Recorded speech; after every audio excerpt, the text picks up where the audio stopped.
Argentina के star footballer Messi जब भारत आते हैं तो लोगों में एक अलग ही एक्साइटमेंट देखने को मिलता है, एक अलग ही उत्साह देखने को मिलता है। हर कोई अपने स्टार खिलाड़ी से मिलना चाहता है, उन्हें फुटबॉल खेलते हुए देखना चाहता है। यहाँ तक कि बड़े बड़े सेलिब्रिटीज़ और पॉलिटिशियन भी पीछे नहीं रहते। इन सारी चीज़ों को देखकर बहुत से लोग बातें कर रहे हैं, क्या जरूरत थी मेसी को भारत में बुलाने की, 150 करोड़ रुपये खर्च करने की, उनका स्टैचू बनाने की। हमारा हीरो सुनील छेत्री है, मेसी नहीं। मैं इस सारे मैटर पर आपके सामने बस केवल 3 पॉइंट रखना चाहता हूँ। पहली बात, अगर यही रिस्पॉन्स किसी हमारी सेलिब्रिटी को विदेशी धरती पर मिलता है तो हमें बहुत ही खुशी होती है, प्राउड फील होता है। सब जगह बस यही बात होती है कि देखो हमारे सेलिब्रिटी की कितनी तगड़ी फैन फॉलोइंग है विदेशी धरती पर भी।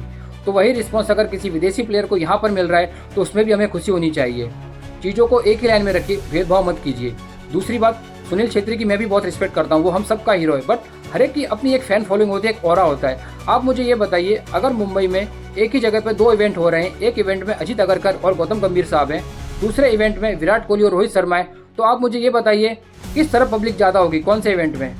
आई थिंक मुझे कुछ कहने की ज़रूरत नहीं है। तीसरी और सबसे इंपॉर्टेंट बात, यूएस और चाइना वर्ल्ड की 2 सुपर पावर हैं आज के टाइम पे, बट ये दोनों कंट्री केवल अपनी इकोनॉमी और डिफेंस में ही मजबूत नहीं है, स्पोर्ट्स में भी काफ़ी ज़्यादा आगे हैं। आप कभी भी ओलंपिक्स की अंक तालिका देखना, इंडिया आपको दूर दूर तक कहीं दिखाई नहीं देगा, बट ये दोनों कंट्री आपको हमेशा मोस्ट ऑफ टॉप 10 में दिखाई देंगी। ये दोनों कंट्री जितने गोल्ड और सिल्वर जीत के लाती हैं, इंडिया उतने ब्रॉन्ज भी जीत कर नहीं ला पाता है।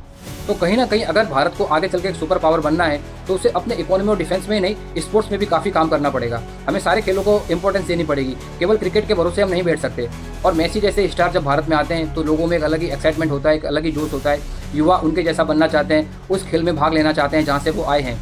उन्हें ये लगता है कि वो क्रिकेट के अलावा दूसरे खेलों में भी हाथ आजमा सकते हैं और भारत देश का झंडा बुलंद कर सकते हैं।